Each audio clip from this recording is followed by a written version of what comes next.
Imagine being worshipped like a goddess by your brother. Now imagine that brother is Caligula, Rome's most flamboyant psychopath, who decides you, his sister, are basically divine property. Welcome to the story of Drusilla, the forbidden sister of Rome's mad emperor. Loved, idolized, possibly desecrated, and ultimately erased from history because her existence was just too weird, too intimate, too taboo. It's a tale of love, madness, and empire, all wrapped in the quiet, awkward horror of Roman politics. So get comfortable. History is about to get disturbingly cozy. Picture this. The city of Rome, marble glinting under the Mediterranean sun, streets buzzing with gossip, sandal leather squeaking on hot stone, and in the middle of it all, a small boy dressed like a soldier. His name is Gaius Julius Caesar Germanicus, but the soldiers call him Caligula, meaning little boots. Cute, right? Like calling a toddler tiny tank. Only this toddler's bedtime stories were about war, betrayal, and imperial executions. He grew up smiling politely at the men who might one day kill him. Now, Caligula would one day become the name whispered like a curse through history classrooms and half-asleep documentaries. Rome's most famous lunatic, the emperor who made his horse a senator, the man who thought he was a god. But before the madness, before the headlines carved in marble and myth, there was just a little boy in military sandals, walking hand in hand with destiny, or more accurately, trauma wearing a laurel crown. His father, the beloved General Germanicus, was the golden child of Rome. Picture a celebrity war hero with the charisma of a movie star and the approval ratings of a pop idol. The people adored him, which in Rome was basically a death sentence. You see, emperors didn't like competition. And when Germanicus died under suspicious circumstances, some say poisoned by order of Emperor Tiberius, Caligula's family became the ancient Roman equivalent of a cancelled influencer household. His mother Agrippina the Elder was exiled, his brothers executed or starved, and the young Caligula learned his first real lesson. In Rome, affection was a prelude to annihilation. So, what do you do when your entire family tree gets pruned by paranoia? You smile. You play the obedient boy. You pretend to love your grandfather, Tiberius, the same man who possibly murdered your father. And you wait. For years, Caligula lived under Tiberius's roof, watching, mimicking, surviving. Tiberius, by then, had retired to an island fortress, Capri, where rumor claimed he indulged in, let's just call them activities that would make HBO blush. The old emperor trusted no one, except maybe his snakes and his nightmares. But somehow he trusted Caligula. Maybe because Caligula was good at pretending not to hate him. The irony?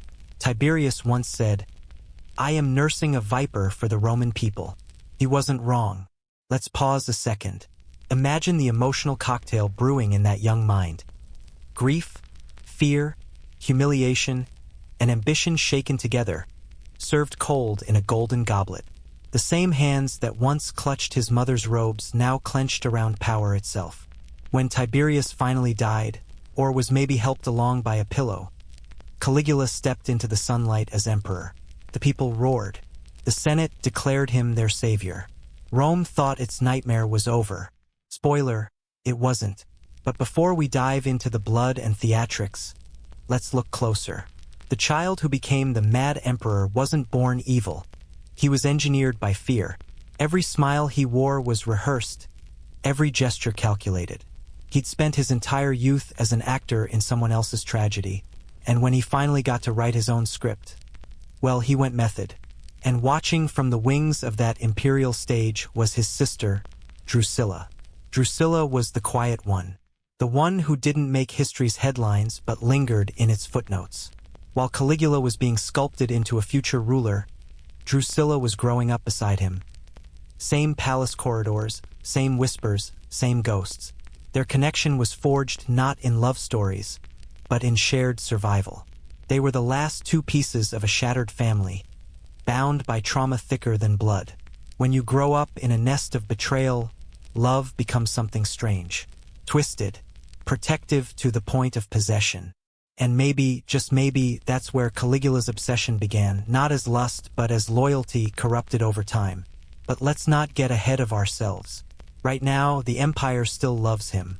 the boy emperor with the divine smile. The Senate hails him as the reincarnation of his father. Coins bear his face, altars light in his name. He's young, charming, generous, at least for 5 minutes. Then, like a switch flipping in the night, something breaks. Some historians say it was illness. Others whisper poison. Whatever it was, Caligula fell sick not long after his coronation. And when he woke up, the man who rose from that bed was different, paranoid, cruel, delusional. It's like watching a child's doll melt in the sun. You can still see the shape, but something inside has warped beyond repair. And the first people to notice? His family. He started eliminating anyone who made him feel small. Cousins, uncles, senators, even friends. All gone. But not Drusilla. Never her. In the chaos of his unraveling, she was the one person he protected, elevated, and possibly, depending on which scandalous historian you read, adored in ways that made Rome squirm. Caligula wasn't just creating an empire anymore. He was building a shrine, and at the center stood Drusilla. You can almost see it, can't you? The marble halls echoing with laughter that doesn't sound quite human. The smell of incense clinging to silk. The emperor's eyes glittering like a man who's finally stopped pretending to be sane. Every villain needs a reason, a spark, a myth to anchor their madness. For Caligula, that myth began with loss, and the only thing left to lose was his sister. But not yet, not quite yet, because before the madness truly consumes him, before Rome starts whispering about divine siblings and forbidden love, we still have to understand how the empire itself trained him to be this way. Power in Rome wasn't just political, it was theatrical. You weren't ruling people, you were performing for them. The emperors were actors, the Senate was a reluctant audience, and the crowd? Oh, they loved a spectacle. They didn't want a leader, they wanted drama. And Caligula, bless his deranged little heart, gave them exactly what they asked for. Let that sink in. Rome demanded gods, and it got one. A bleeding, laughing, mortal god. By the time Drusilla enters our story fully, her brother has already started turning the empire into his personal stage play, where everyone plays a role and no one gets a script.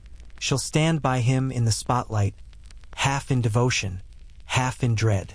So the next time you hear someone call Caligula mad, remember this. He was the perfect reflection of the world that made him, a broken mirror for a broken empire. And somewhere behind that mirror, Drusilla was watching, always watching. Rome adored dynasties almost as much as it adored watching them implode. And the house of Germanicus? Oh, it was built for tragedy, marble foundations, snakes in the plumbing. Drusilla wasn't an only child in this opera. She was one of 3 imperial sisters. Her siblings were Agrippina the Younger, future mother of Nero and professional survivor, and Julia Livilla, the one history remembered mostly by accident. Together, they were a sort of proto-celebrity trio, the Roman Kardashians, if the Kardashians lived in constant danger of being exiled for treason instead of launching perfume lines. Their family tree was both glorious and cursed.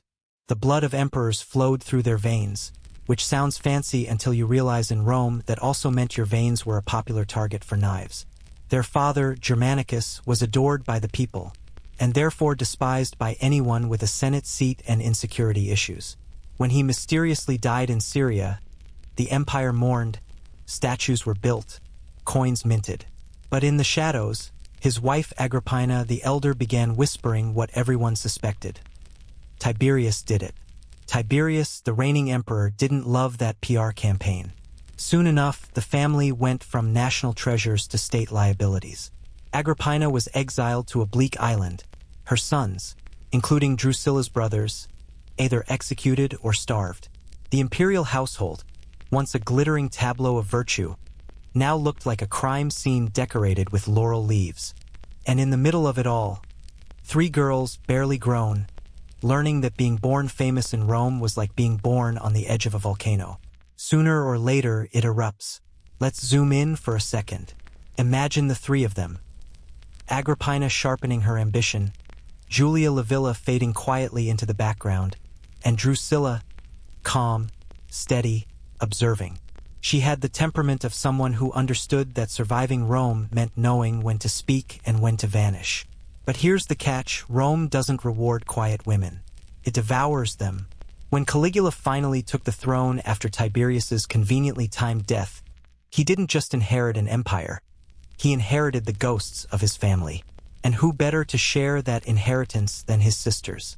For the first time in their lives, the three women who had grown up hunted were suddenly living in the center of power.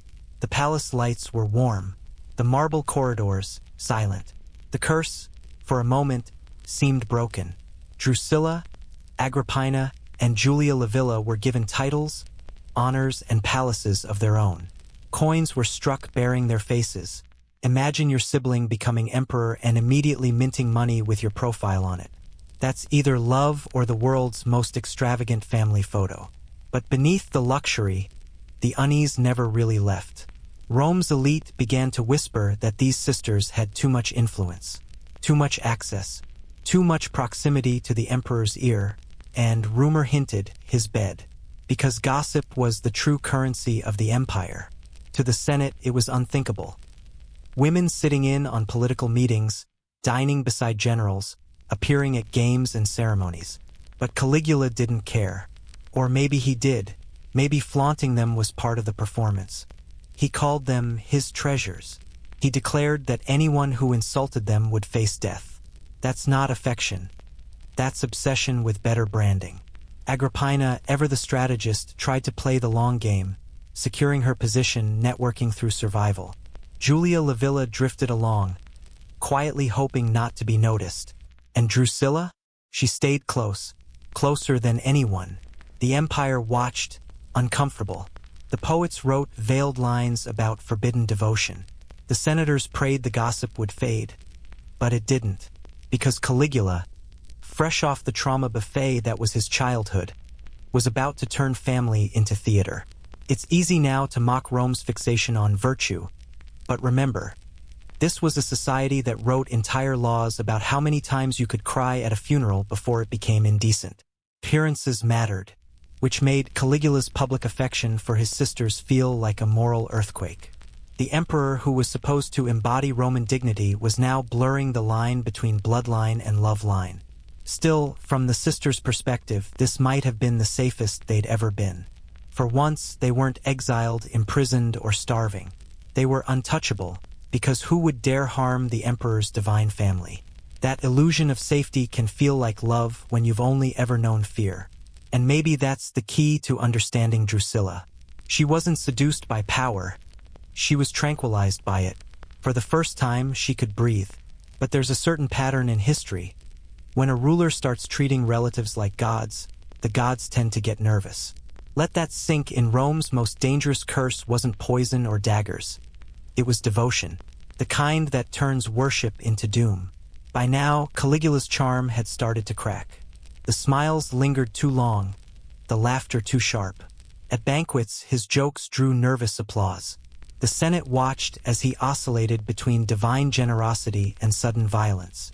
He wasn't ruling, he was performing mania in slow motion. And his sisters were still in the front row, trying to look delighted. Some accounts say he confided in Drusilla about everything. Dreams, omens, who he wanted dead next. Maybe she listened out of love, maybe out of survival. You never interrupt a god when he's talking about thunder. Meanwhile, the gossip spread faster than wine at a feast. Rumors of incest, whispers of dark rituals, of Caligula crowning his sisters with divine titles. It's hard to tell where truth ends and scandal begins, but that's Rome for you. Never let facts ruin a good story. And just like that, the sisters who had once been victims of imperial cruelty were now accused of being its architects. The curse had come full circle. As the moon rose over the Tiber, you can almost picture Drusilla standing on a balcony, watching Rome glitter below. The same city that had destroyed her family now kneeling to her brother. Maybe she felt peace for a moment. Maybe she felt dread, because somewhere deep down she must have known. All of this, the marble, the power, the divine titles, it was temporary. The empire that adored could also erase. And when it did, her name would be the first to vanish. But that's a problem for later. For now, Drusilla's story is still rising. Her brother's crown still gleaming, her smile still unbroken. The storm hasn't hit yet, But the clouds are forming. Rome loved a spectacle: chariot races, gladiator duels, public executions, tax audits. Anything that reminded the citizens their empire was the center of the universe. But the most spectacular thing of all wasn't in the arena. It was in the palace. A boy who had once paraded around in tiny military boots now sat at the head of the world's most dangerous dinner table. Caligula, emperor, 24 years old, crowned not by merit, but by the world's collective sigh of relief that Tiberius, the human embodiment of sleep paralysis, was finally gone. First, it was beautiful. He gave bonuses to soldiers, held games for the people, released prisoners. Rome swooned like a lovesick teenager.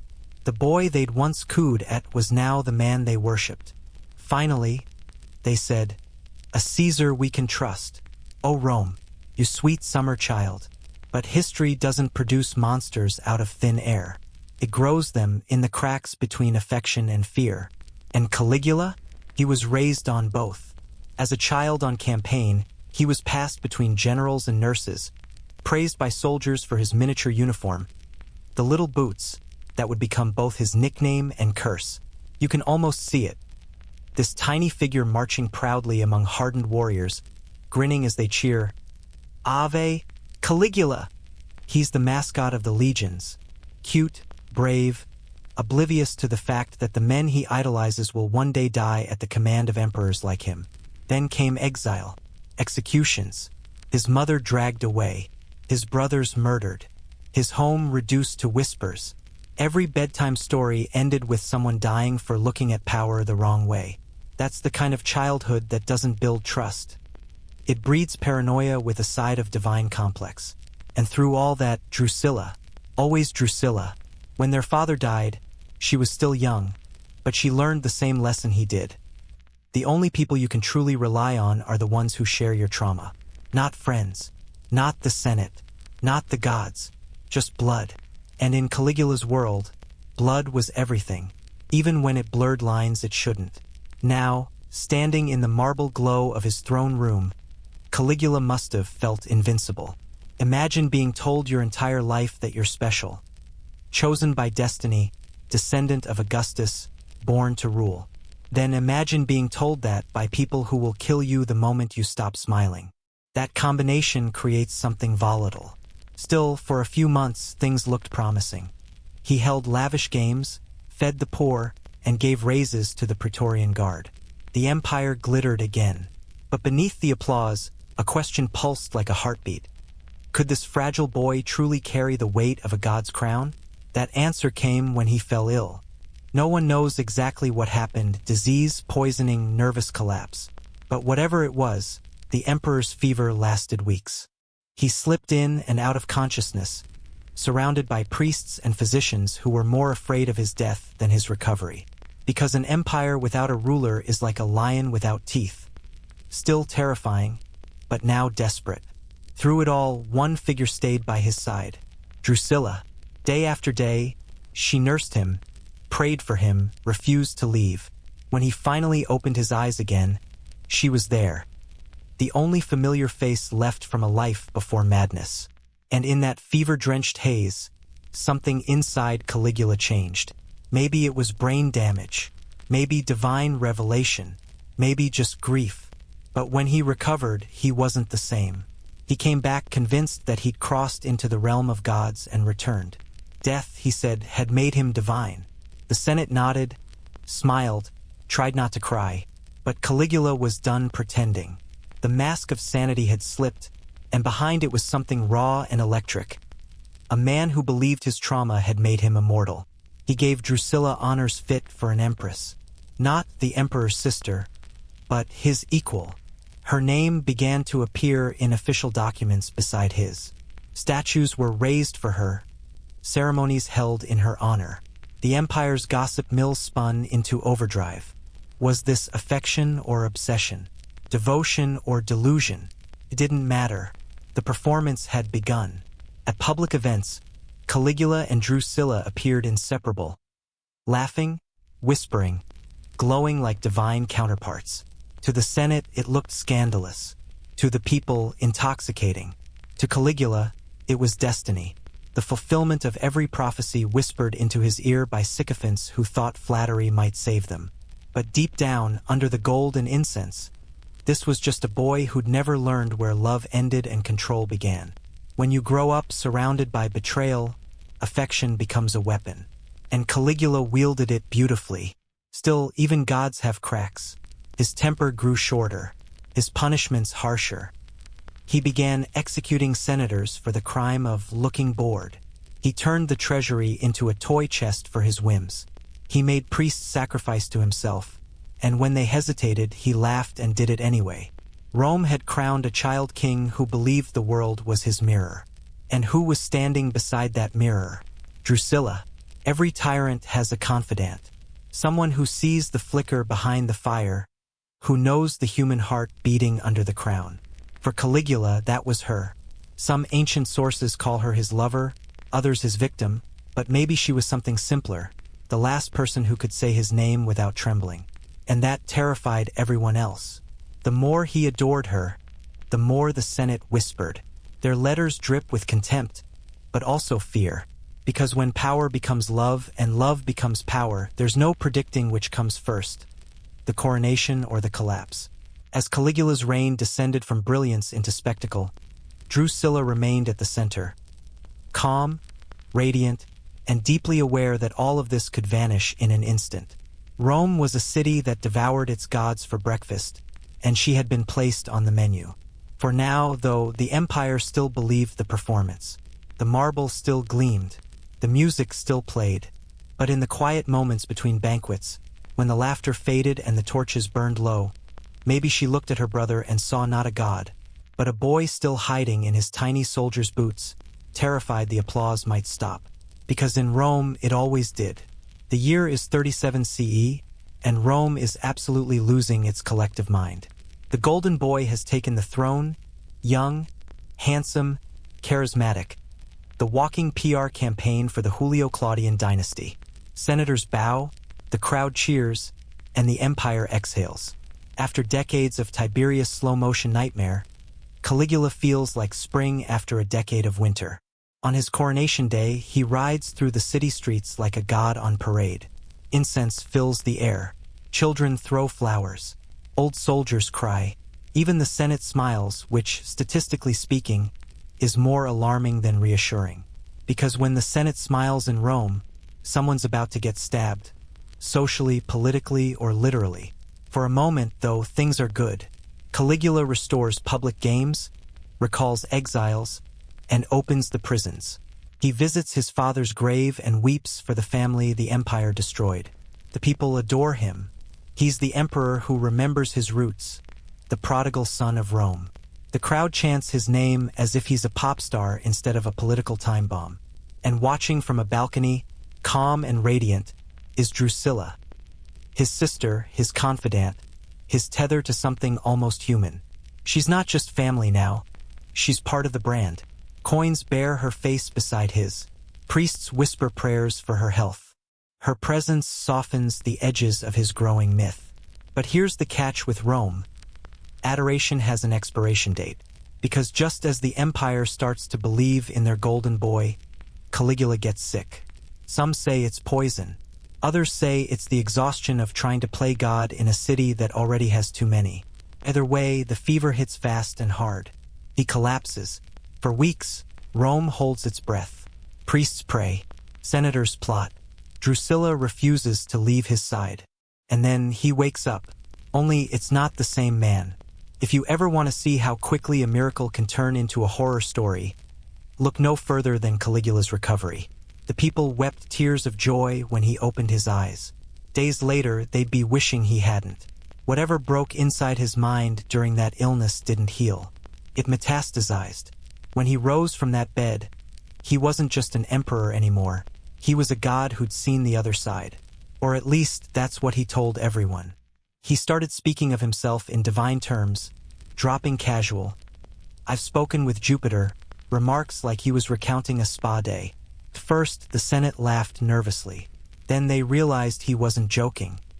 He began holding audiences where he'd pause mid-sentence, look skyward, and mutter, "Yes, Father Jupiter, I'll handle it." Imagine being a senator and pretending that's normal while silently wondering if you're next week's human sacrifice. But amid this divine delusion, something else emerged. An even deeper fixation on Drusilla. He called her his partner in all things. He gave her the title Augusta, a word reserved for empresses, not sisters. At official ceremonies, she sat beside him like a co-ruler. In public, he kissed her openly. In private, rumor said the boundaries blurred beyond comfort. Rome gasped. The Senate panicked. The gossip markets went feral. But Caligula didn't care. He doubled down. "She is my other half," he declared, which is both romantic and horrifying depending on your family tree. To the Roman elite, this wasn't just indecent, it was sacrilege.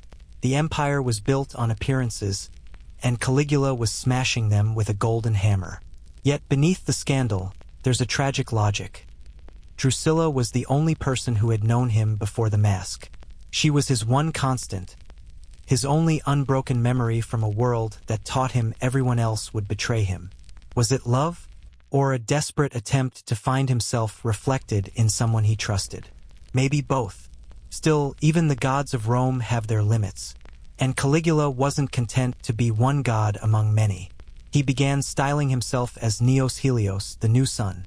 He ordered temples built for himself, statues erected in his image, priests forced to make offerings to him while he watched, smirking, like a man auditioning for divinity and already assuming he got the part. His speeches shifted from imperial decrees to theatrical monologues. "You think you serve Rome," he told the Senate, "but you serve me, and I am Rome." That's the kind of line that gets you assassinated. But the Senate was too terrified to interrupt the performance. Behind the palace walls, the dynamic between Caligula and Drusilla grew stranger, darker, more magnetic. He relied on her for counsel, leaned on her during bouts of paranoia, and kept her closer than anyone dared question. To him, she wasn't just his sister. She was his priestess, his proof of divinity, the only mortal allowed to see the cracks in his godhood. It's here that the empire shifts from tragedy to theater. Every dinner, every procession, every public event becomes a stage. Caligula plays the mad deity. Drusilla plays the goddess who humanizes him. Together, they're a divine duet, half love story, half cautionary tale. And through it all, the people can't look away. You can almost hear them whisper, "Is this madness? Or is this what power looks like when it's honest?" That's the genius of Caligula's insanity. It wasn't random. It was performance art with blood and laurel crowns. He exposed the hypocrisy of Rome by exaggerating it until the city couldn't tell satire from sacrilege. But empires don't like mirrors. And when Caligula held one up, Rome started sharpening its knives. For now, though, the show goes on. The emperor who calls himself a god and his sister, who the people now call Augusta, stand at the height of their power. Glittering, invincible, untouchable. The crowd roars, the torches blaze, and somewhere deep in the marble silence of the palace, something ancient and inevitable begins to stir. Because divine love stories in Rome don't end in happily ever after. They end in funerals. If you ever need proof that ancient Rome was basically a soap opera with better architecture, look no further than this chapter. Because this is where rumor turns into legend. By 38 CE, Caligula and Drusilla were everywhere together. Official portraits, public games, religious ceremonies, two halves of the same divine coin. The emperor didn't appear without her. And when he did, people whispered that the city felt off, as if Jupiter himself had left Olympus without Venus. That's how deep the branding went. But then came the scandal everyone remembers. Roman historians, never known for their chill, claim Caligula began calling Drusilla his wife in all but name. They dined together, traveled together, shared quarters on campaign.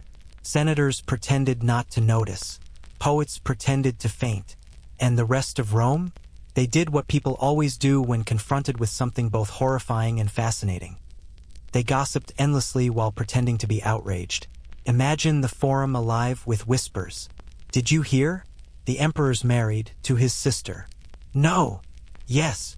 "Well, she is divine, so maybe it doesn't count?" That's how you know an empire's in decline. when the citizens start workshopping theological loopholes for incest. Still, strip away the marble drama, and there's a human ache underneath. Drusilla was the only surviving piece of the family Caligula once loved. Everyone else was dead, exiled, or turned against him. When the empire sees you as a god, you start craving someone who remembers you were once just a scared boy in sandals. Maybe that's what she was to him, a mirror of mortality in a palace of masks. And maybe that's why it terrified everyone else. To the Senate, Drusilla represented the collapse of order itself. Rome's social hierarchy depended on boundaries between ruler and subject, man and god, brother and sister. Caligula didn't blur those lines. He erased them. When he placed Drusilla beside him on the imperial throne, it wasn't just indecent. It was revolutionary. He crowned her Augusta, declared that all oaths of loyalty should be sworn in her name as well as his. He even made senators kiss her feet, something usually reserved for statues of goddesses, not living humans.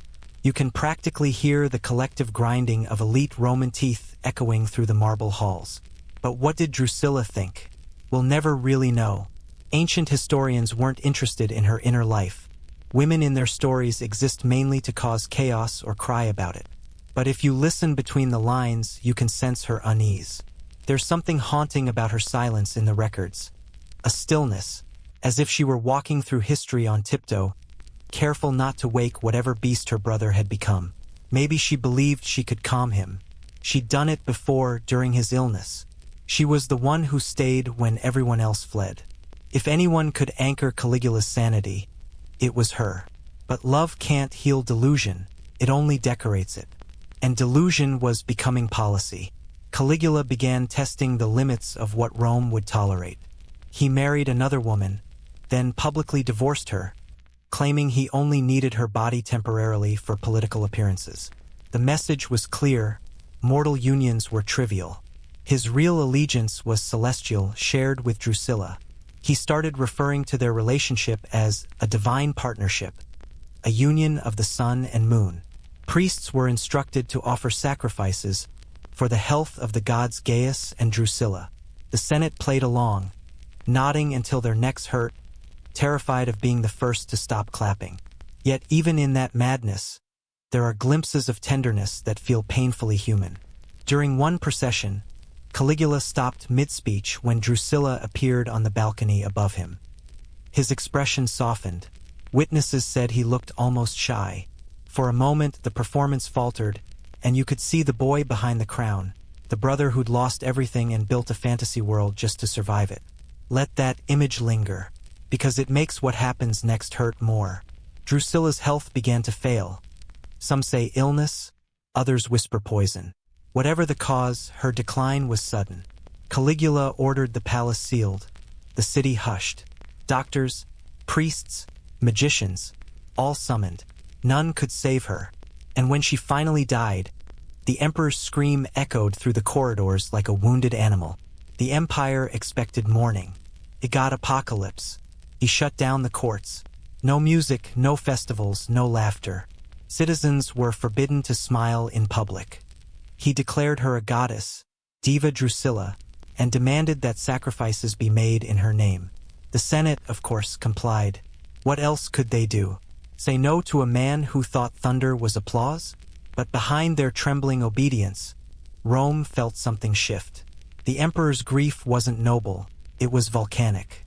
Each decree grew stranger, each punishment harsher. He had turned love into religion, and religion into revenge. In the end, Drusilla became what every mythic figure becomes in Rome. A story other people tell to explain something they fear. The woman who tamed a god. The sister who broke an empire. The love that destroyed sanity itself. And yet, for all the lurid rumors and moral outrage, her tragedy feels oddly quiet. She didn't conquer kingdoms or spark revolts. She just existed too close to power, loved too deeply, and died too soon. Rome would call her forbidden. History would call her forgotten. But Caligula? He called her divine and meant it. Let that sink in, because next comes the part where devotion and delusion finally blur into one unbearable, glittering catastrophe. It's 38 CE, and Rome has a new goddess, one that nobody asked for. Her name is Drusilla. Her temple? Everywhere Caligula goes. Her priest? The emperor himself. After her death, Caligula didn't just grieve. He declared war on mortality. The woman he loved most had slipped away, and in his mind, that meant the gods had wronged him. And when gods offend Caligula, he doesn't pray, he rewrites theology. He proclaimed that Drusilla hadn't died, merely ascended. A neat rebranding for grief, really the imperial version of she's in a better place, except with animal sacrifices and mandatory worship schedules. He announced new holidays in her honor, complete with parades and incense. Statues of Drusilla were installed across the city, her face carved in serene marble, her gaze forever tilted heavenward. The citizens were expected to bow when passing. Those who didn't, well, let's just say Rome suddenly developed a very punctual religious population. Picture it. A Senate meeting where half the room is terrified to sneeze in case the emperor interprets it as blasphemy. Every mention of her name followed by awkward applause. Senators composing prayers that sound suspiciously like panicked press releases. But behind the theatrics, there's a grim tenderness. Caligula's grief isn't calculated. It's raw. It's the kind of heartbreak that turns inward, eats logic alive, and leaves behind something divine and deranged. He began referring to Drusilla as Venus, goddess of love, and himself as Jupiter or Apollo, depending on the day's mood and wardrobe. Sometimes he'd appear dressed in gold armor, sometimes draped in a silk gown. Once, he walked into the Senate dressed as Mercury, carrying a caduceus, announcing he would personally escort the souls of the dead. No one dared point out the irony. Was he mad? Or was he performing madness, wielding it as power? Maybe both. Because here's the secret of Rome. Power and insanity often look identical, until one of them stops winning. By making Drusilla a goddess, Caligula didn't just immortalize her. He made his grief untouchable. You couldn't criticize him without blaspheming her. You couldn't mourn her properly because mourning implies she's gone. It was the perfect emotional dictatorship. Every tear in Rome belonged to him. Still, not even divine theater could hide the cracks. The empire watched as their emperor spiraled further into theatrical excess. He built new temples, renamed months after her, even reclassified celestial bodies. "That star," he reportedly said one night, pointing at the evening sky, "is Drusilla's soul. The universe is my family portrait." It's poetic in a terrifying sort of way. At banquets, he'd toast her name before his own. During gladiator games, he'd pause the carnage to order prayers to her spirit. Once, he made the entire Senate attend a midnight ritual in her honor, only to spend hours reciting her virtues like a man reading love letters to a ghost. But the more he worshipped her, the more his audience began to shift from awe to horror. Rome could stomach eccentricity. What it couldn't forgive was sincerity. Caligula wasn't acting out of politics anymore. He believed every word. And that's what scared them. Because belief, real, unhinged belief, is unpredictable. To outsiders, his rituals looked obscene. To him, they were sacred. He wasn't performing insanity for applause anymore. He was communing, talking to her, listening to her. One historian, always eager for scandal, claimed he even built a secret shrine where he met Drusilla's spirit nightly. The details are murky, possibly exaggerated, but the image sticks. A god in mourning, whispering to a statue, surrounded by candles that never go out. Some nights, people said they could hear him laughing softly in the palace gardens, as if she just told him a joke. Other nights, the laughter sounded like crying. And so, Rome's first divine couple reigned, one from the throne, one from the stars. The empire was caught in the gravitational pull of Caligula's devotion, orbiting between reverence and revulsion. Still, there's something undeniably tragic beneath the spectacle. Strip away the divine titles, and you find a boy who lost everything: parents, siblings, sanity, and now the one person who made him human. Turning her into a goddess wasn't blasphemy. It was desperation in marble form. He needed her to be immortal because he couldn't bear another loss. But the universe has a sense of irony. The more he immortalized her, the faster the empire began to crumble around him. Senators started to conspire in whispers again. Soldiers mocked him behind closed doors. Even the people, once dazzled by his generosity, began to see the cracks in the god's facade. You can only force an empire to worship your grief for so long before they start craving entertainment again. And so, the emperor who made his sister divine slowly became a parody of his own religion. He'd wander the palace alone, shouting orders to invisible attendants. Some nights he'd stand before Drusilla's statue and ask her advice. "What do you think, my love?" he'd whisper, then pause, listening. Whatever silence answered him, he took it as prophecy. In a way, that's the cruelest truth about grief. It doesn't end, it evolves. It turns saints into ghosts, gods into memories, and men into myths. Caligula's myth was just getting started. Let that settle for a moment. The image of a god in a marble palace, staring at the sky, waiting for his dead sister to speak. Because in the next chapter, we'll see what happens when grief stops whispering and starts commanding. If Caligula's reign had been a theater production, this is where the curtain rips. Where the stage lights flicker, the audience goes quiet, and the tragedy becomes real. Drusilla is gone. It's 38 CE, and the empire that once cheered for its divine siblings suddenly sounds like a tomb. The official records say she died of illness, perhaps fever. The unofficial ones whisper poison, betrayal, maybe even divine punishment. Rome loved a mystery, and this one had everything: love, death, power, scandal. But for Caligula, there's no intrigue. There's only grief, sharp, total, blinding. He doesn't just mourn her, he detonates. The emperor who once smiled at crowds now prowls his palace like a wounded animal. He bans music, cancels games, closes the courts. The city's heartbeat falters. Even laughter becomes treason. Citizens caught smiling are arrested. Imagine being thrown into a dungeon for a chuckle. Welcome to Grief, Roman edition. Caligula declares a period of mourning so severe that the entire empire grinds to a halt. He orders Drusilla's body placed in the mausoleum of Augustus, among the imperial dead, a resting place reserved for emperors and gods. He calls her Diva Drusilla, the Divine One. Priests are forced to burn incense to her name. Senators are commanded to bow their heads when they pass her statues. This isn't mourning, it's liturgy.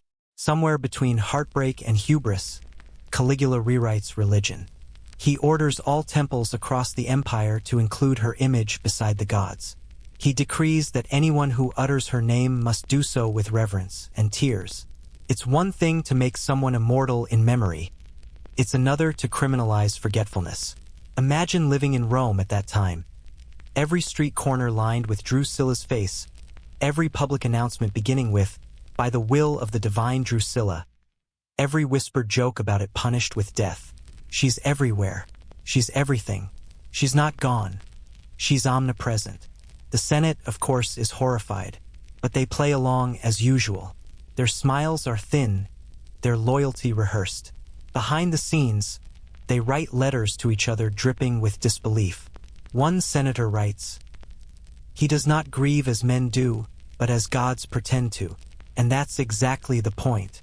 For Caligula, grief becomes theology. His sister's death doesn't humble him. It confirms his divinity.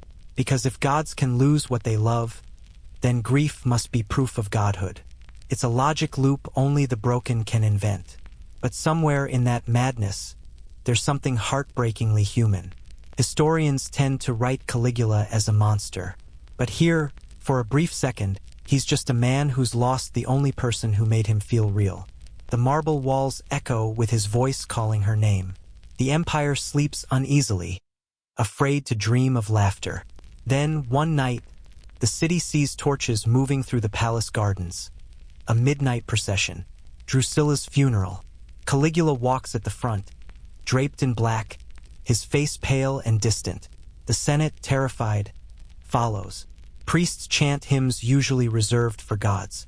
At the mausoleum, he lifts his hands and declares, "She is not dead. She has joined the heavens. She watches us all." And for a heartbeat, maybe two, even the cynics believe him. The air is thick, the torches hiss, and the young emperor looks like a man who stepped halfway into another world. But then, as grief hardens into obsession, the rituals grow darker.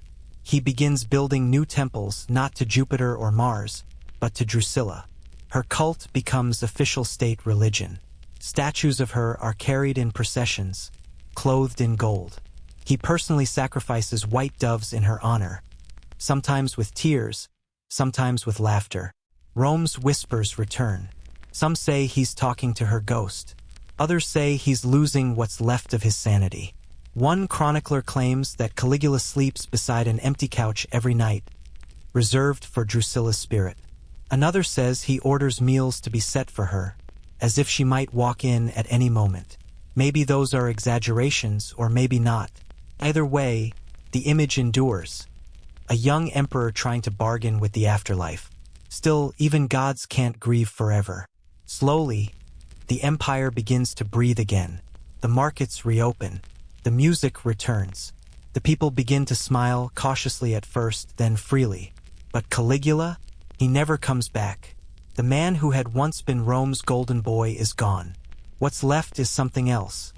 A deity in mourning, half divine, half deranged. He returns to public life changed, harsher, colder, unpredictable. Those who once served him faithfully find themselves executed for imagined betrayals. Senators are humiliated, nobles stripped of wealth. The empire that once celebrated his kindness now dreads his shadow. Drusilla's death has turned grief into cruelty, devotion into vengeance. There's an ancient line, whom the gods would destroy, they first make mad. But here it feels reversed. Caligula made himself a god because he'd already been destroyed. His love for Drusilla becomes the gravitational center of his madness. Every act of brutality that follows seems to orbit her memory, a twisted tribute to a lost goddess. And here's the haunting irony. Centuries later, history would forget Drusilla's voice completely. We don't have her words, her letters, her thoughts. We only have her story filtered through his chaos. That's what power does. It decides who gets remembered and who gets mythologized. Drusilla was both. By the end of the year, her temple still stood, her cult still active, but the city had learned to whisper her name less. Caligula's grief was too dangerous to touch. In time, her statues would crumble, her likeness erased. But in this moment, right here, she's still everywhere. Eternal, sacred, feared. And for the first time, maybe even the gods felt pity. Because what could be more terrifying than a man who worships his own sorrow? You'd think once an emperor turned his dead sister into a goddess, the empire would have reached its weirdness quota. But no, Caligula wasn't even halfway through. Rome had seen eccentric rulers before. They could handle arrogance, lust, even murder. Those were basically job requirements. But what Caligula did next wasn't simple madness. It was grief weaponized into theology. After Drusilla's death, her cult didn't just exist. It expanded. Caligula ordered priests to offer daily sacrifices to her spirit. White doves, perfumed oils, even music. He personally led ceremonies where senators, the same men who used to lecture him about propriety, were forced to kneel before her altar, eyes cast down, trying not to sneeze during worship. Imagine it. The marble temple echoing with murmured prayers, the scent of burning incense thick enough to choke, and the emperor standing at the altar, his eyes glassy, murmuring, "My goddess, my sister." Rome held its breath. To the people, it was uncomfortable. To the Senate, it was blasphemy. To Caligula, it was Tuesday. He even created a priesthood devoted solely to Drusilla, a small army of trembling men whose job was to glorify a woman none of them dared mention without bowing first. Their rituals became mandatory at imperial events. Her image appeared on coins, the calendar filled with feast days bearing her name. It wasn't long before the empire began joking, quietly, carefully, that the emperor had replaced Jupiter with his sister, which, to be fair, wasn't entirely wrong. You see, Roman religion was transactional. You pray, you pay, you get protection. It was less faith, more customer service. But Caligula turned that system inside out. He didn't pray to the gods, he made the gods pray to him. He'd stand in the temple of Jupiter, look at the statue and say, "You and I, not so different." He wasn't joking. Soon after, he began appearing in public dressed as the gods themselves. Mercury, Apollo, Neptune. A divine fashion show with increasingly unstable wardrobe choices.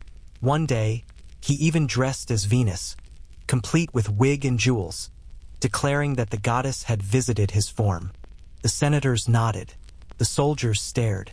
The people whispered, "Has he lost his mind?" Maybe he had. But maybe he'd simply stopped pretending to be sane in a world that demanded performance. After all, wasn't Rome itself built on illusion? Power was theater. The emperor was the lead actor. Caligula was just method-acting divinity. But here's where things turned from unsettling to dangerous. He began demanding sacrifices, not symbolic ones, real ones. Animals at first, then prisoners, then nobles who didn't worship sincerely enough. One senator was executed because he failed to look sufficiently sad during Drusilla's feast day. Imagine dying because your resting face wasn't pious enough. The empire's elites, terrified, tried to hide behind flattery. One even declared, "Drusilla's divine beauty shines through her brother's rule." Caligula rewarded him with gold, then executed him a week later for lying too well. Control through fear, devotion through threat. This was Caligula's new religion. But beneath the insanity was a core of something almost poetic. Grief refusing to die.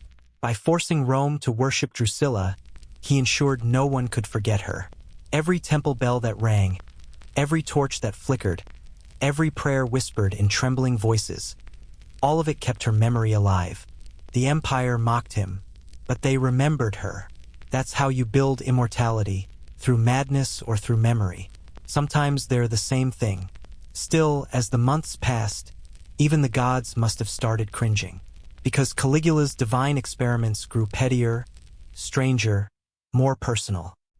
He ordered temples to place his statue beside Jupiter's, and when one priest hesitated, Caligula executed him, replaced him with a man whose main qualification was not currently bleeding on the floor. He declared himself the living embodiment of the gods, which, to be fair, was a confident marketing choice.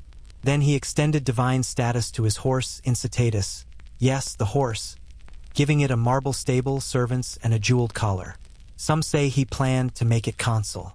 Whether that's true or just Roman satire, the symbolism was clear. If my horse can lead Rome better than you, what does that say about you? Dark humor as political statement. Brilliant, horrifying, effective. But not everyone was laughing. By now, the Senate's patience had rotted into quiet conspiracy. Behind closed doors, daggers were being sharpened. The Praetorian Guard, once loyal, started asking dangerous questions.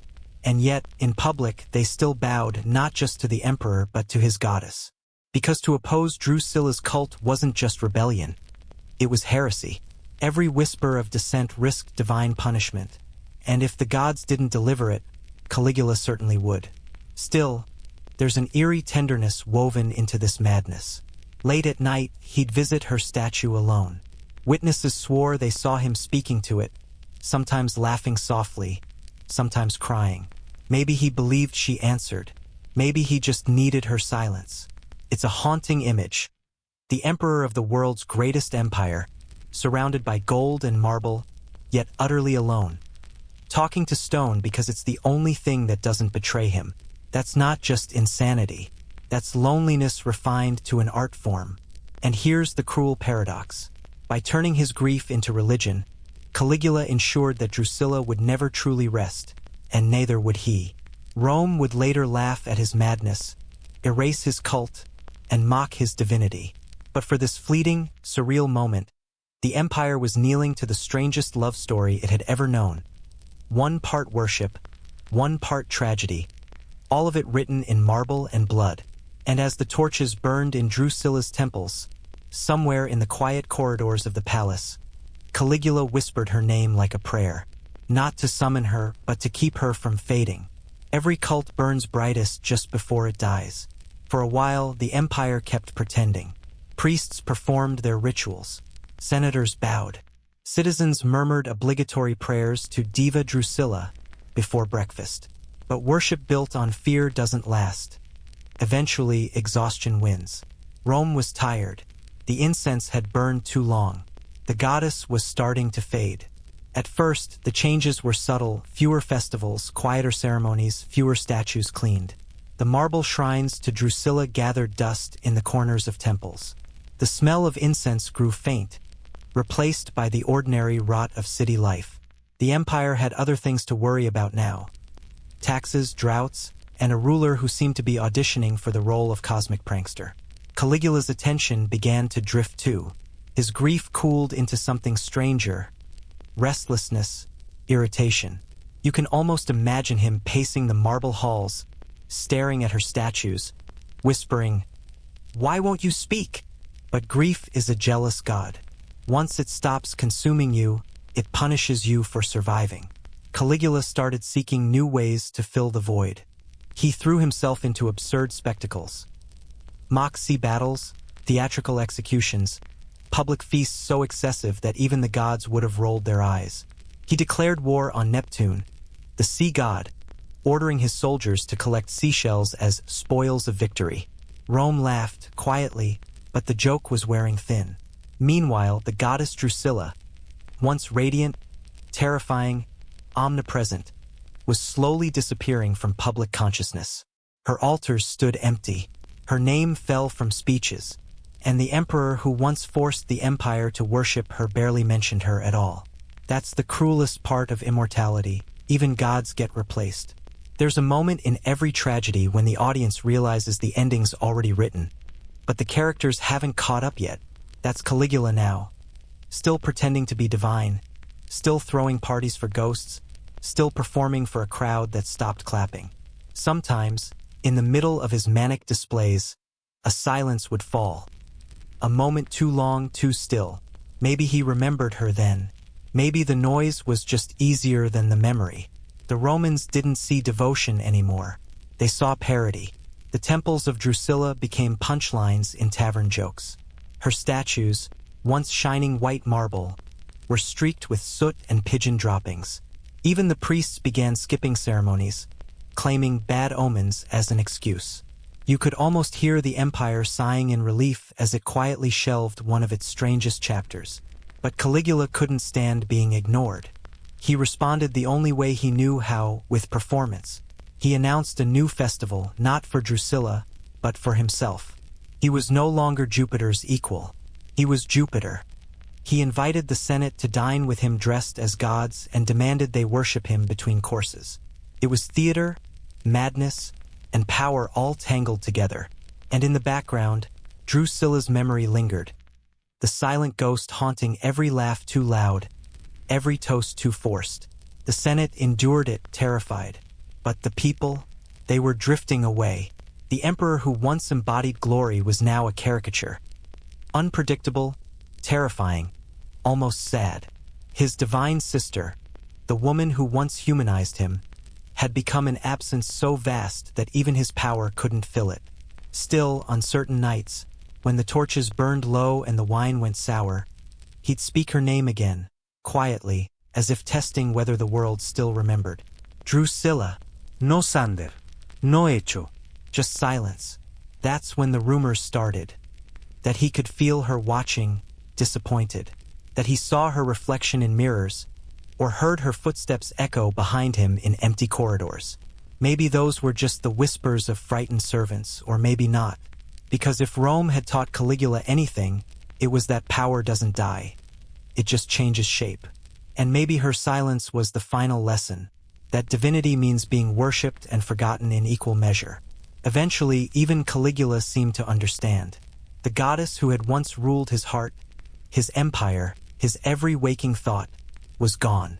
Not dead, not erased, just gone. He began to talk about new plans, new conquests, new loves, new divine identities.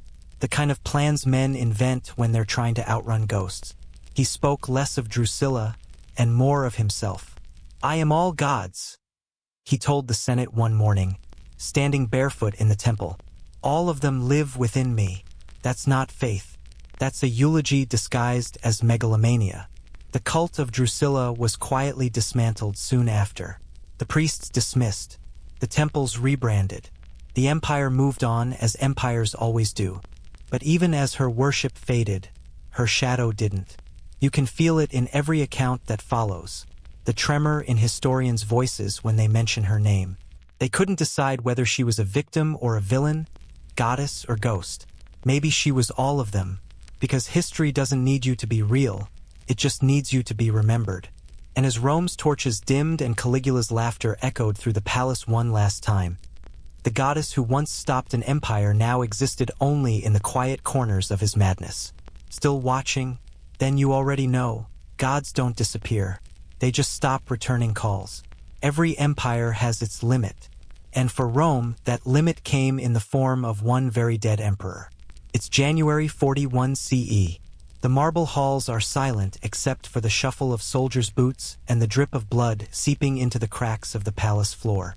Caligula, Rome's self-proclaimed god, conqueror of seashells, brother of a goddess, is gone. Stabbed, over and over. A conspiracy finally caught up to divinity, and the Praetorian Guard, once sworn to protect him, became his executioners. The man who called himself Jupiter now lay as mortal as anyone else. Pale, sprawled, and suddenly very human. Rome didn't mourn him. Rome exhaled. The Senate, seizing the moment, declared what the Romans called damnatio memoriae, the damnation of memory. It was history's version of the delete button. His name, his image, his existence officially erased. Every statue chiseled clean, every inscription defaced. Coins melted down, portraits smashed, temples dismantled. And with him, Drusilla vanished all over again. Her divine title revoked, her temple stripped, her likenesses torn down, her name removed from records. The Senate couldn't risk leaving her behind, even as a ghost. She wasn't just the emperor's sister anymore. She was part of the infection. To erase one, they had to erase both. Imagine it. The marble effigies of Drusilla being dragged through the streets, the chisels scraping her name off stone, the faces of workers grim and silent. They weren't just dismantling monuments. They were amputating memory. Rome was trying to rewrite itself. And yet, you can't really erase someone who was worshipped. You can only make her harder to find. Fragments of Drusilla lingered in the cracks. A few inscriptions survived on broken statues, her name half visible under centuries of dust. Historians, even the ones who despised Caligula, couldn't resist mentioning her, the forbidden sister, the goddess who died twice. It's funny how erasure always fails. The harder you try to forget someone, the more powerful their absence becomes. For Caligula, damnatio memoriae was humiliation. For Drusilla, it was transformation. She became myth, no longer chained to the scandal of incest, no longer trapped in the emperor's shadow. She existed in whispers, half-truths, contradictions. To some, she was the goddess who calmed a mad god. To others, she was the spark that lit his insanity. And to Rome, she became what it feared most, an untraceable idea. The Senate tried to restore order. Claudius, Caligula's uncle, was dragged from hiding and made emperor. The people cheered, because nothing says fresh start like a man terrified of becoming the sequel. Claudius immediately distanced himself from his predecessor's cults. He banned public worship of the imperial family, quietly dismantled the divine nonsense that had turned politics into cosmic theater. Drusilla's name was scrubbed from calendars, her feast days canceled. Her image was forbidden, at least publicly, but history has a way of slipping through the cracks. Letters from the provinces mentioned small shrines that remained, tucked away in corners of forgotten temples, offerings still made to the sister goddess, as if worshippers couldn't quite let go. Maybe it was habit, or maybe devotion had outlived the emperor's madness. And perhaps that's the strange mercy of being forgotten. You get to exist without expectation. For the first time in years, Drusilla was free from worship, from fear, from divine politics. She existed only in fragments, but maybe that was enough. After all, immortality doesn't always mean fame. Sometimes it just means you're still being whispered about when the marble dust settles. Let that image linger. A ruined temple at dusk, vines creeping up the walls, a broken statue of a woman once called divine. The empire has moved on. Children play nearby. A fragment of her name glints in the fading light. DRV. Still there, still stubborn. And above it all, the city breathes. The gods change names, the emperors rise and fall, but the dust keeps their secrets. Damnatio Memoriae was supposed to destroy her. Instead, it made her untouchable. Because here's the irony. When you erase someone from history, you create the perfect ghost. A name half-remembered, a story half-told, that's how myths survive. Caligula wanted Drusilla to be eternal, and the Senate wanted her forgotten. Both got what they wanted. You can almost hear the Senate scribes, chipping away at her name, muttering about restoring dignity to Rome. You can almost see a lone worker pause, tracing her carved features before striking the final blow, thinking, she was beautiful though, and just like that, the goddess who once ruled hearts and headlines became a rumor etched in stone dust. It's poetic, really. Rome's greatest erasure ended up proving the one thing it tried to deny, that memory, even in pieces, refuses to die. So when the empire buried her name, it didn't end her story. Planted it. And centuries later, when we whisper it again, we prove that not even damnation can silence a ghost. History has a bad habit of simplifying insanity. It wants clean villains, not messy people. Caligula? Mad Drusilla? Temptress. End of story. But the truth, as always, is murkier, heavier, and much less convenient. By now, centuries later, Caligula's reign has become a campfire tale for historians. The mad emperor, the incestuous sister, the divine delusions. It's the story everyone remembers, even if no one quite believes it. But buried beneath that scandal is something more disturbing and more human. The bond between Caligula and Drusilla wasn't born of lust or power. It was born of fear. Two children raised in a political slaughterhouse, watching their family murdered one by one. Every hug was surveillance, every kiss a potential goodbye.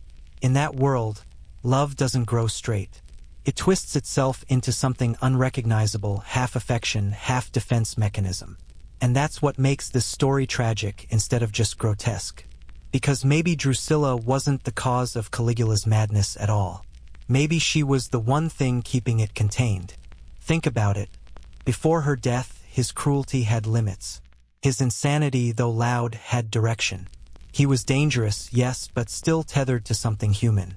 When she died, that last thread snapped. Her absence didn't create the monster, it unmasked it. It's easy for us to sit comfortably, centuries later, and call Caligula insane. But Rome created him. It fed his paranoia, rewarded his delusions, laughed at his trauma until he turned it into spectacle. Every scar became part of the act. Every wound became worship. And Drusilla? She became the mirror that reflected all of it back. The empire called her the Forbidden Sister, but maybe she was just the only person who dared to look at him and see a boy instead of a god. Imagine being the only one who could speak truth in a palace built on fear.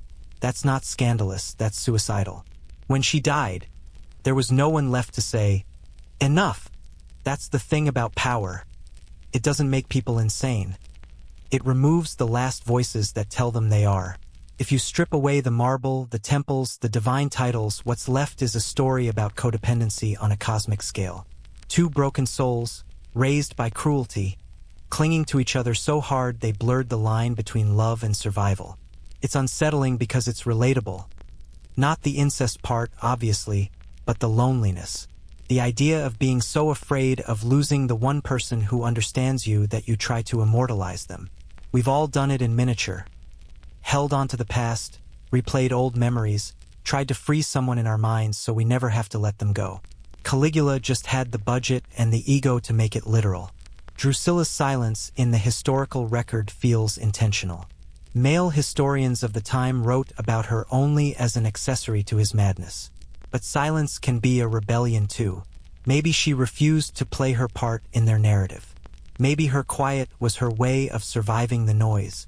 When you think about it that way, Drusilla isn't a symbol of corruption. She's a symbol of endurance. The woman who stood beside an unraveling god and didn't flinch until the end. That's not weakness. That's tragic strength. Let's ask the uncomfortable question. What if she wasn't complicit, but trapped? What if the goddess never wanted the temples, never wanted the worship, never wanted to be divine? What if she was just trying to keep her brother from imploding, one smile at a time? Ancient writers, mostly men who'd never met her, turned her into a myth because they couldn't stand the idea of a woman with quiet power. They either sexualized her or sanctified her. There's no middle ground in Roman storytelling. To them, women were either saints or seductresses. But sometimes the truth is just that they were there, surviving the way everyone else did. And that's what makes the story so haunting. Drusilla didn't want to rule Rome. She just wanted to exist in it without being destroyed. Yet even her silence couldn't save her from the machine of myth. Caligula's obsession turned her into a goddess, and history's judgment turned her into a sin. Neither version feels real. Both are prisons. So who was Drusilla? Maybe she was what Caligula saw in her, his reflection, the last piece of his humanity staring back at him. When he lost her, he didn't lose his sister, he lost himself.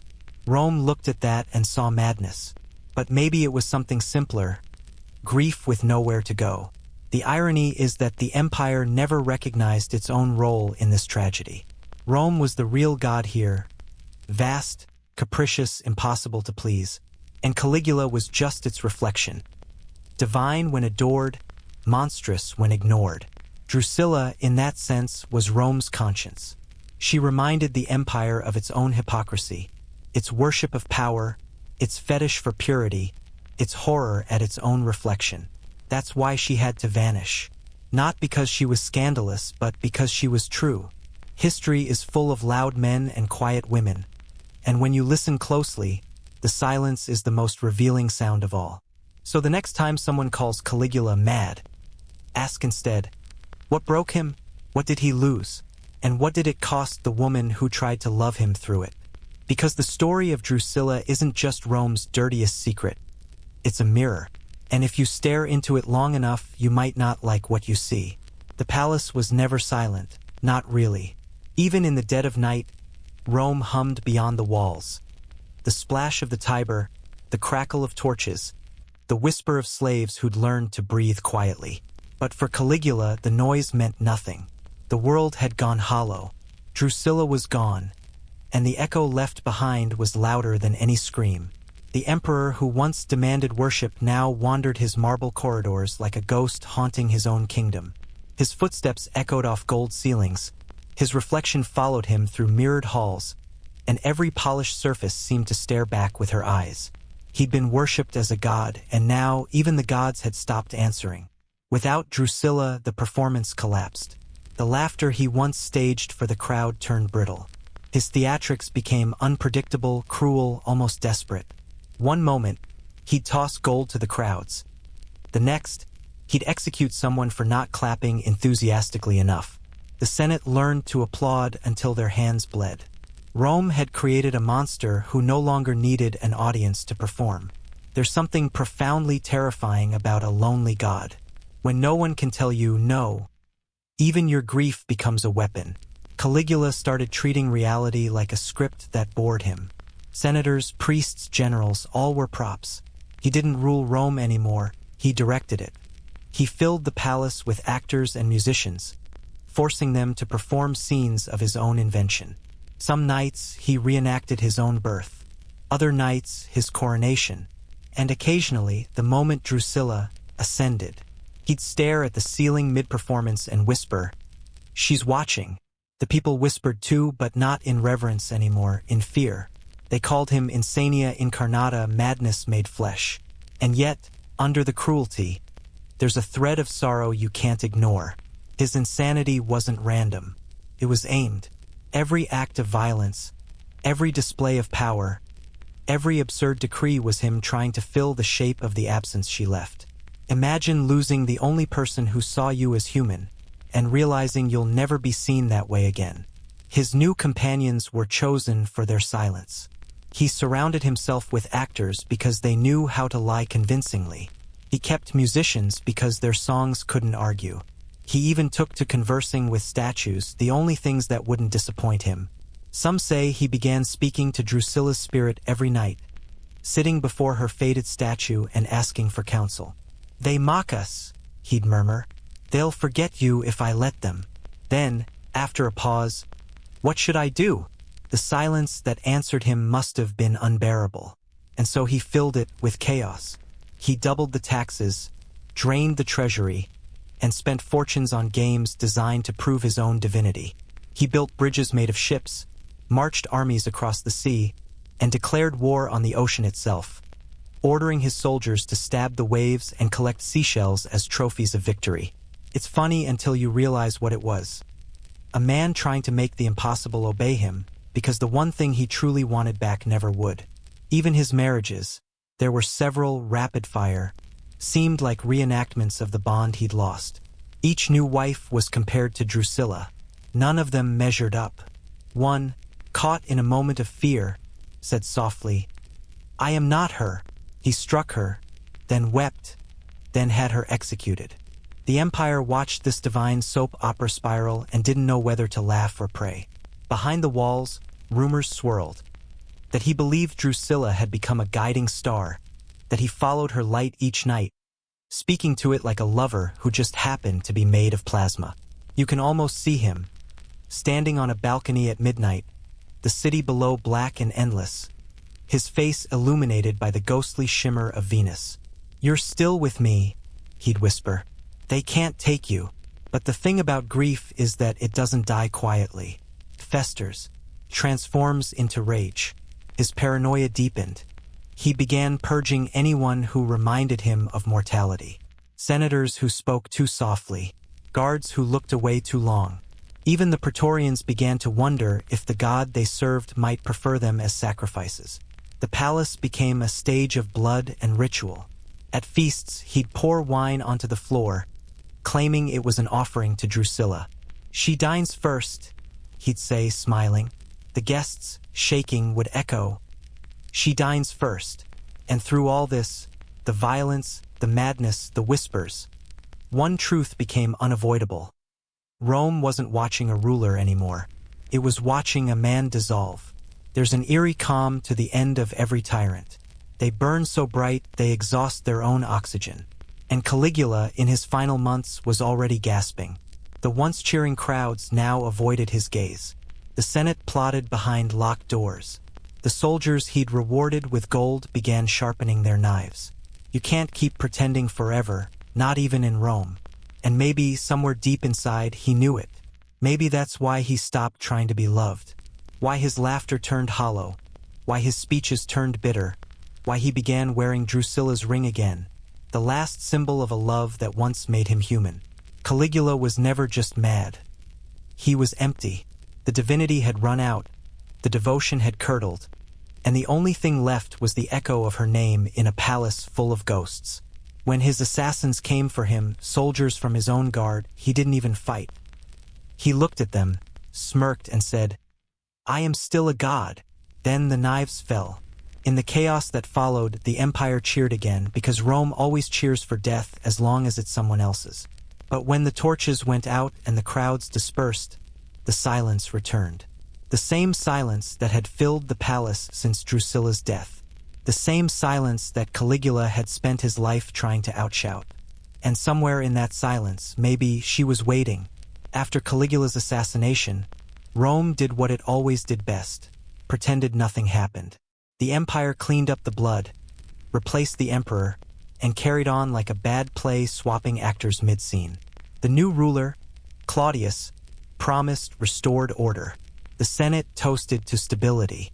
The gods, presumably, rolled their celestial eyes. But some things don't vanish with a knife. In the months following Caligula's death, whispers began to ripple through the empire.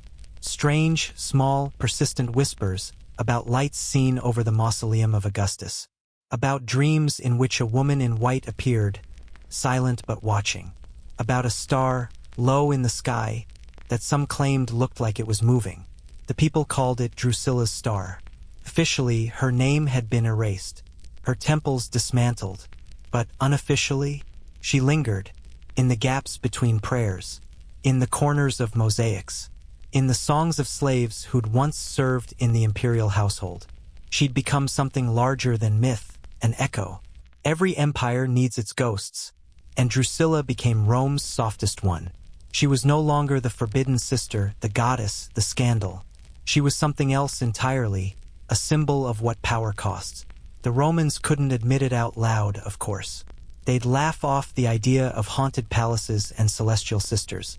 But when the torches burned low, and the marble halls groaned in the night, even the bravest guards refused to patrol alone. They said they could feel her there, the faint scent of roses, the brush of silk against the air, the chill that follows unspoken memory. That's how you know a story's real in Rome. Not when it's carved in stone, but when it makes grown men whisper. Some claimed that Caligula's ghost haunted the palace too, ranting, shouting, demanding devotion. But Drusilla's presence was different, quiet, watchful, the kind of ghost that doesn't scream. It just reminds. Over the years, her name reappeared in fragments, carved into old altars, scrawled in graffiti, hidden in poems written by men too romantic to obey censorship. In one fragment, a poet writes, "She who was lost among the gods, now sleeps among the stars." The lines were unsigned. Maybe it was love. Maybe it was guilt. Either way, it means she wasn't forgotten. Let's pause here. Think about how memory works. The powerful want to be remembered for eternity, but eternity only remembers what feels human.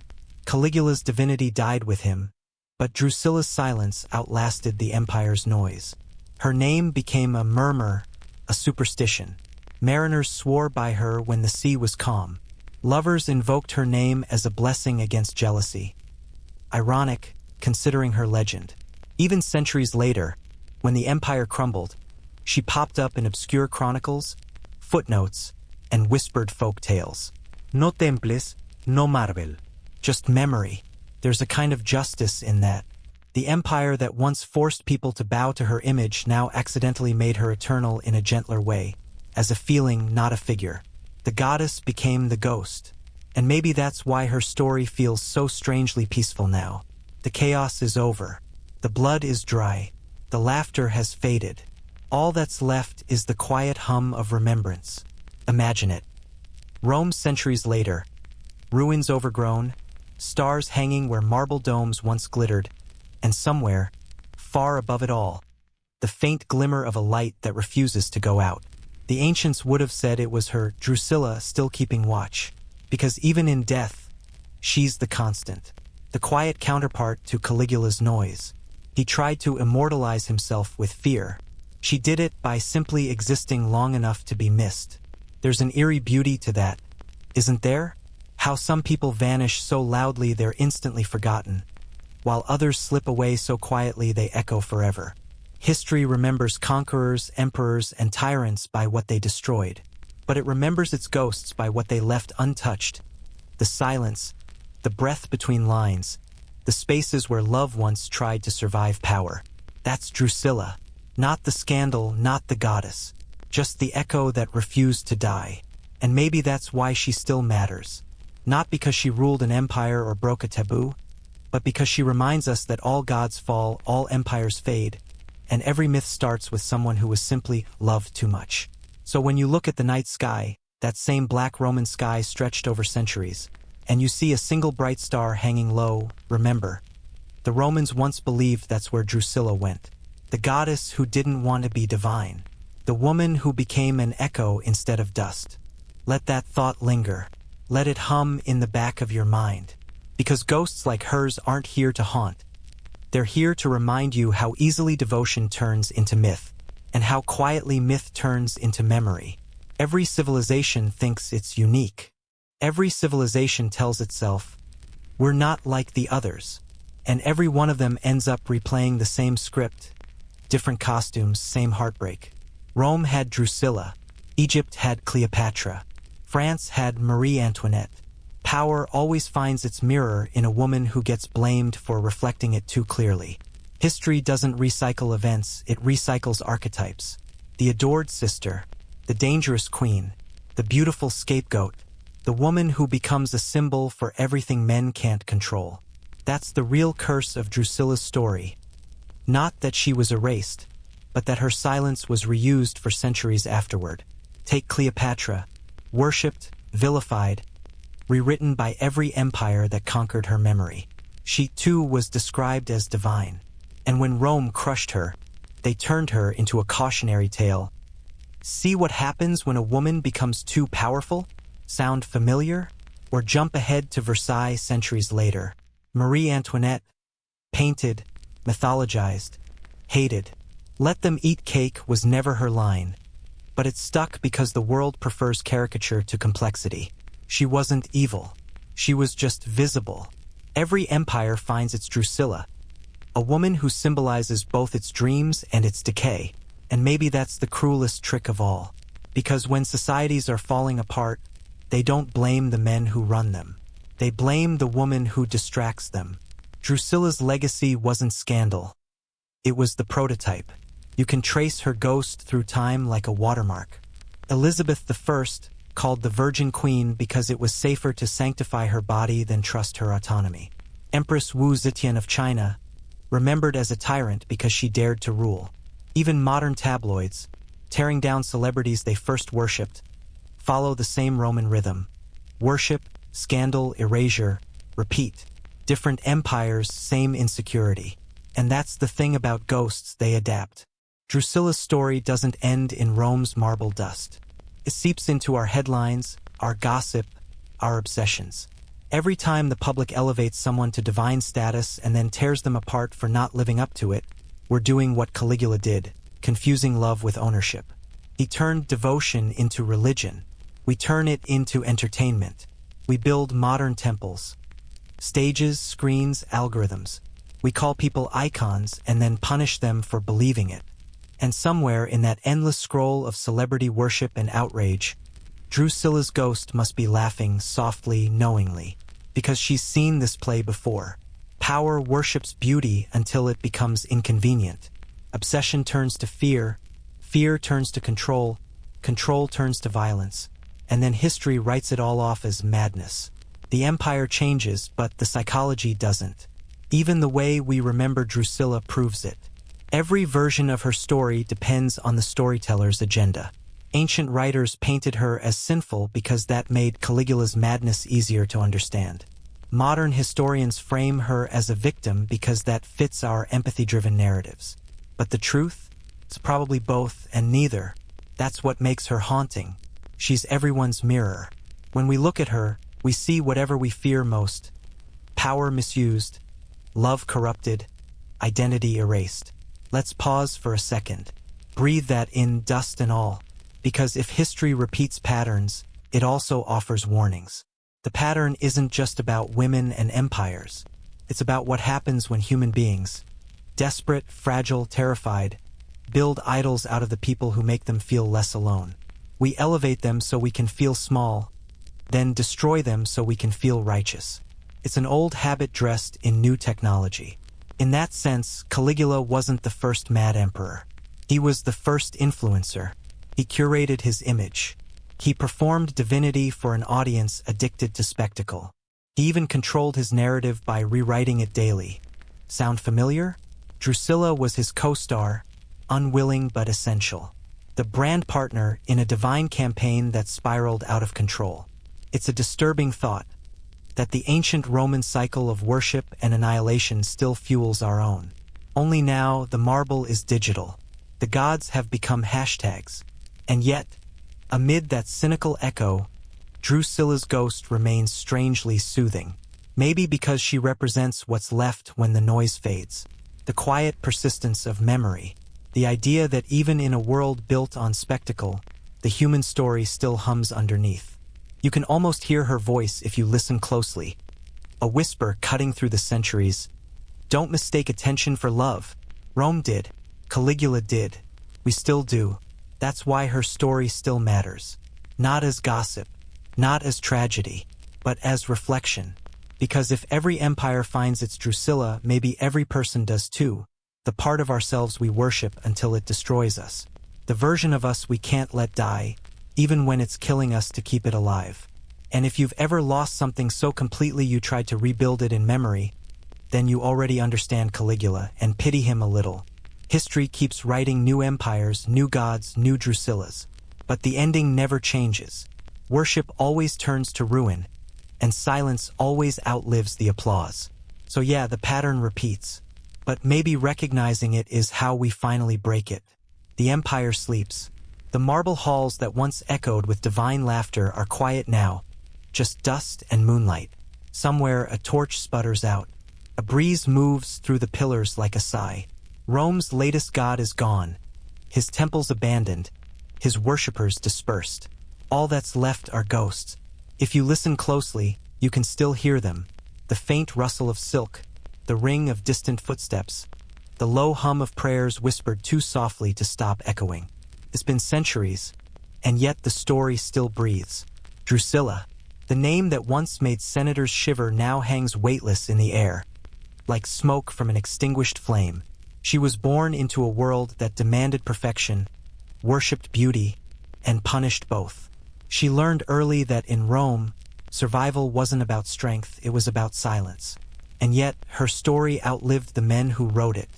Caligula tried to immortalize her with marble and madness. The Senate tried to bury her under shame and dust. But here we are, 2,000 years later, still speaking her name. That's the thing about forbidden stories, they don't disappear. They go quiet, and quiet things last the longest. If you strip away the scandal, the myth, the divine costumes, what remains is something almost tender. Two children trapped inside a world too cruel for softness, clinging to each other like it was the only thing that made sense. Maybe that was their sin. Or maybe that was the only honest thing about them. History will never tell us who Drusilla really was. The records have been erased, rewritten, censored, dramatized. But maybe that's her victory, the power to remain mysterious in a world obsessed with definitions. The historians called her corrupted. The poets called her divine. Maybe she was just human, which in Rome was the most dangerous thing to be. Now imagine the city centuries later. The temples have fallen. The marble cracked. The gods, all of them, have gone silent. And in the ruins, the night is soft. The air smells like earth and rain. If you stand still long enough, you might see her shadow move through the moonlight. Not as a goddess, not as a scandal, but as memory itself. She doesn't demand worship. She doesn't need temples. She just waits to be remembered. And you did. You sat through the empires and the blood, the madness and the mourning, the centuries of rumor and silence. And now you know her name. That's all immortality ever really was. It's funny, isn't it? Caligula built temples so she'd never be forgotten, and yet every one of them fell. But a story, just a whisper carried across time, outlasted the marble. In the end, words did what power couldn't. So maybe the gods don't sleep. Maybe they just rest, waiting for someone curious enough to wake them. And here you are, in the quiet, doing exactly that. Let's leave them there, Caligula and Drusilla. Not as monsters or martyrs, but as people who wanted to be more than human and forgot how exhausting that is. Because that's all the divine ever really is. A tired version of love that refuses to end. The empire's gone. The marble's dust.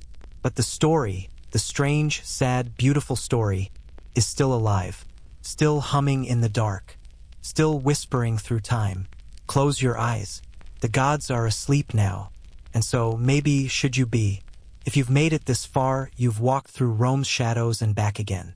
Before you drift off, leave a like, subscribe, and let me know which forgotten name should wake next. Because somewhere in the ruins of history, another ghost is waiting, and they hate being ignored.